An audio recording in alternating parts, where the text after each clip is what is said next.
Good morning. Today we're going to make cutting boards. Big cutting boards like this.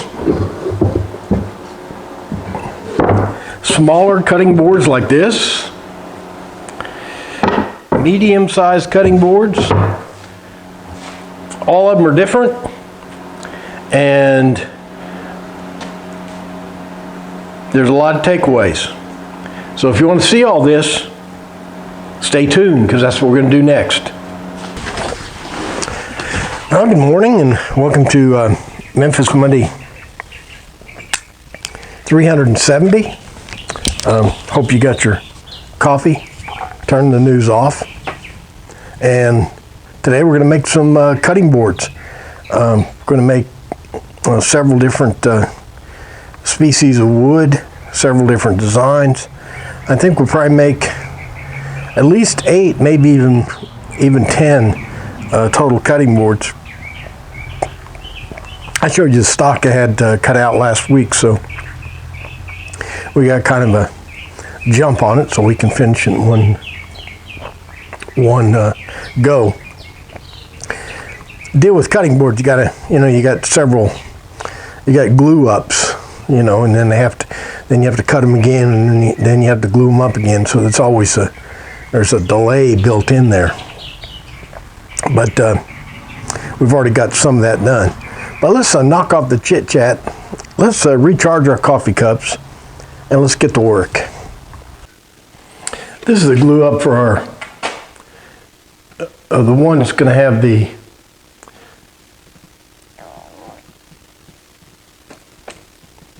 most pattern on it. Let me show you what kind of pattern this is going to turn into. We'll have a herringbone pattern similar to this, except we've added another strip of solid wood between the herringbone design to change it up a little bit. So the cutting board I showed you was basically made with this birch plywood here, multi-layer, and it was just all plywood. Here I've added maple strip between these, so that's going to change the pattern a little bit. Now to make that pattern, you have to make this rhomboid shape in your stock, and then you cut off strips across that rhomboid, and whatever angle you make it, I think we're going to go with probably about 45 degrees here. But whatever angle you have, that will be the angle that the little points on the herringbone will reach. Here's the other stock. There's 2 cutting boards right there. There's 2 cutting boards right there. And there's 2 more over here. Now what I'm going to do with these, I think the ones that have the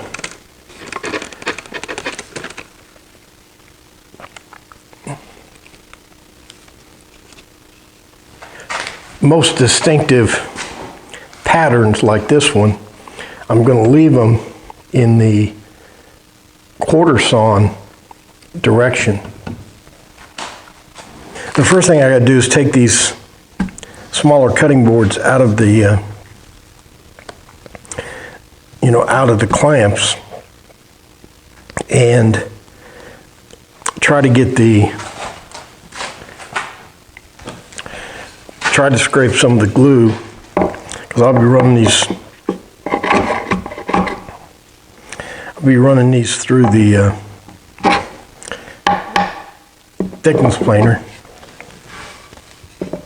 So I want to get as much glue off as I can, but the problem is I let these things dry too long.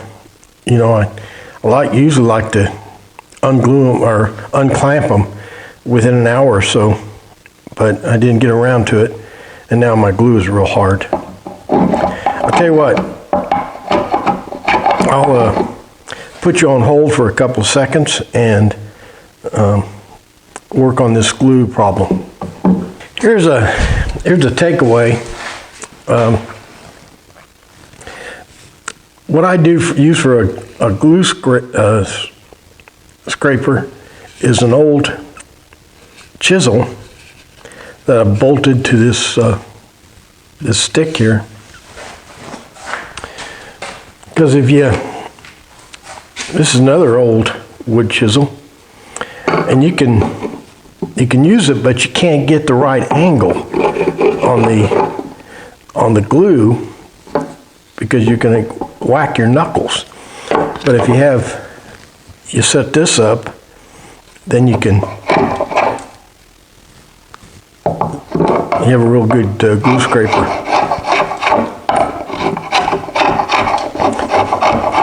And you don't rack your knuckles.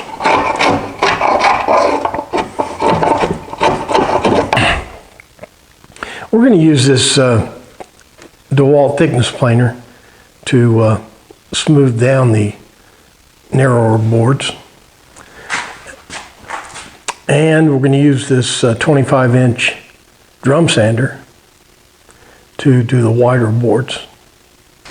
But most folks don't have those, either the drum sander or the thickness planer. You can use a hand plane, smooth them out. You can use a power hand plane. You can use an orbital sander, works like this. This is probably the best way to do it if you don't have the thickness planer.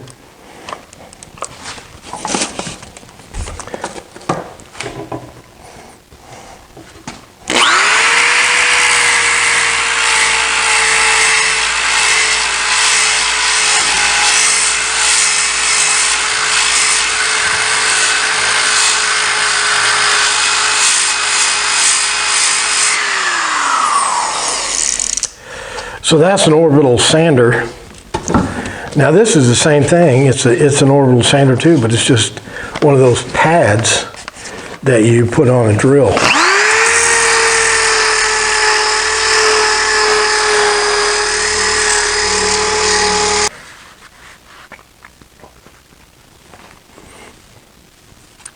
I think this is kind of interesting. I remember watching Norm Abram one time on television in an interview. A fellow asked him why he didn't use the old time tools. He always used the best modern stuff he could get.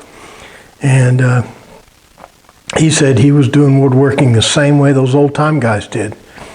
And the guy said, "What do you mean?" He said, "Well, those old time guys used the best tools they could get. And as soon as they invented something modern, they used it every time." And so he felt like he was more of an old-time woodworker than the traditional guys.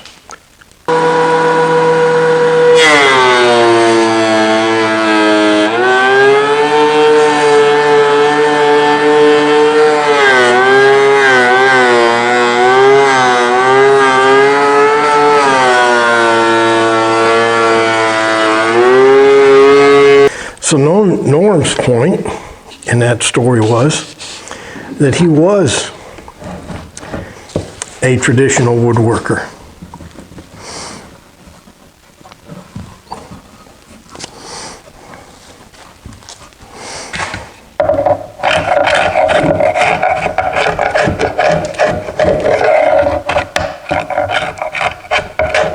One of the reasons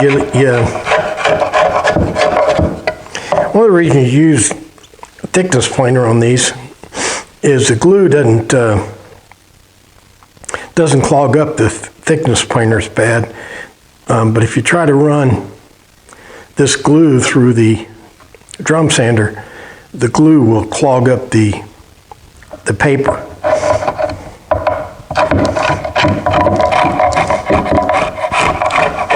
So here are the 6 cutting boards we just ran through the thickness planer. This This one is plywood and maple. This one is plywood and oak.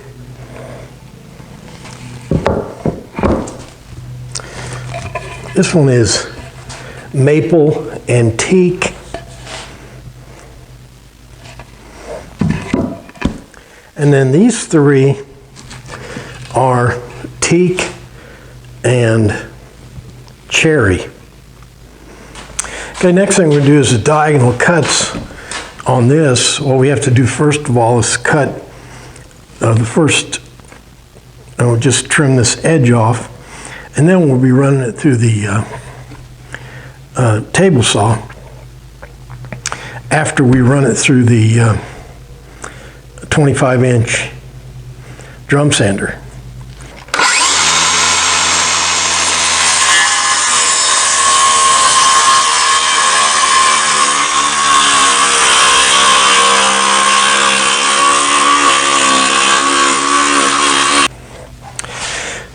Now I'm going to put it through the drum sander, but we're not going to put a real good finish on it. We just want to smooth it out so it's a nice smooth surface for the table saw, because we're going to be re-sanding it later after we do the next gluing.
Well, those rhomboid cuts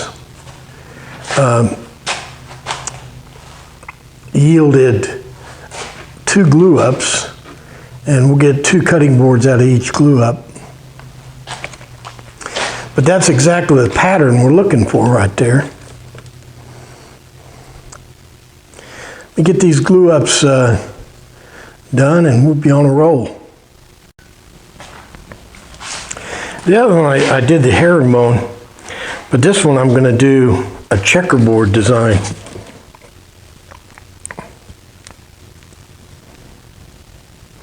Everybody likes different combinations.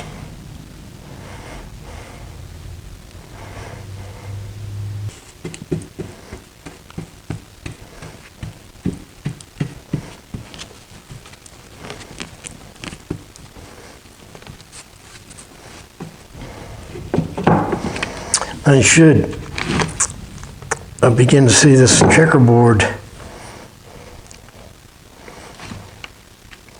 pattern emerge. If I didn't screw it up.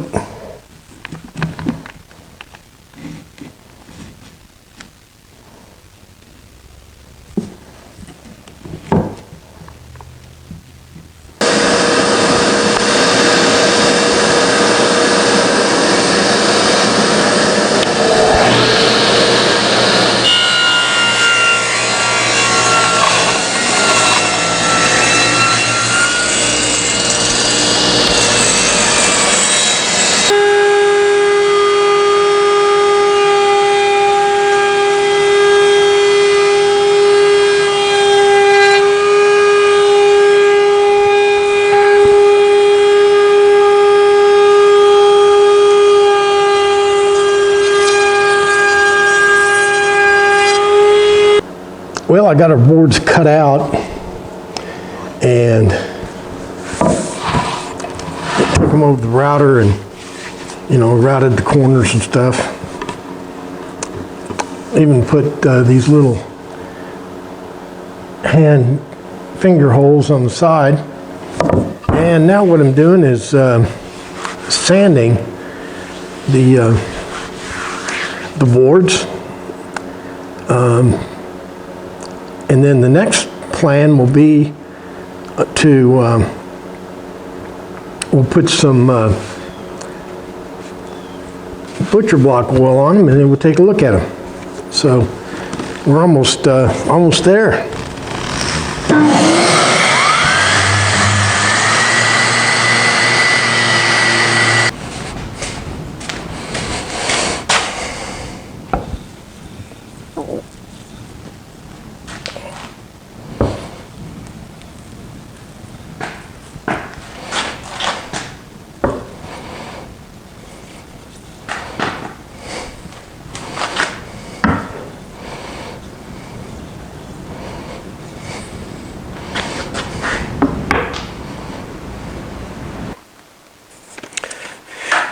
Well, I got all the sanding done, and I hit all the new cutting boards with my brand. And while I was at it, I put my brand on some other projects we had last year that haven't shipped off yet. All right, so all we have to do now is put some cutting board oil on them, and they should be done. Well, now it's time to put some butcher block oil. This is the stuff I'm using.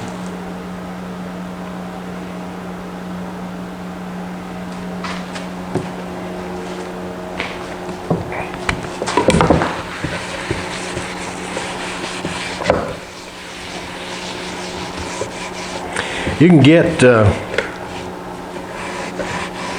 butcher block oil with a little more color to it if you want.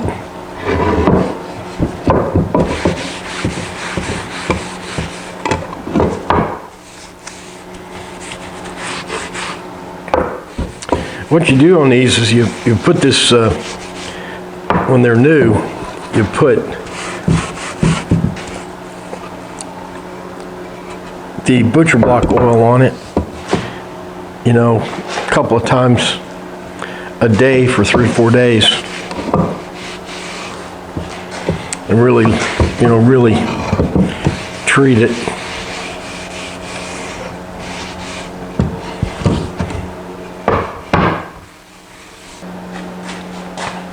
There are many different brands of this stuff. This is just what they carry at Lowe's. This one it's called Butcher Block Conditioner. It's got mineral oil just like the other stuff, but it also has beeswax in it. Now here's our cutting boards for Memphis Monday 370. We got an oak one. This one is a maple. This one is teak and cherry. These two here are kind of failures. May not give those to anybody. I like these teak and cherry. I think that's the way to go. Made one real large one there. Made that one over there. And we've got our name, our brand on our cutting boards.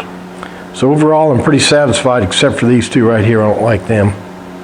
That does it for Memphis Monday 370. today we made a bunch of cutting boards. Cutting boards are really nice. They're for gifts and this and that, because people like them, and you can store them anywhere. And they're mostly it's just their utility. They're just it's something that's really usable. I guess that's about all I have. Make sure you like and favorite and comment and all that other stuff. Most important, make sure you're back here next week for another exciting Memphis Monday. Thanks for playing along.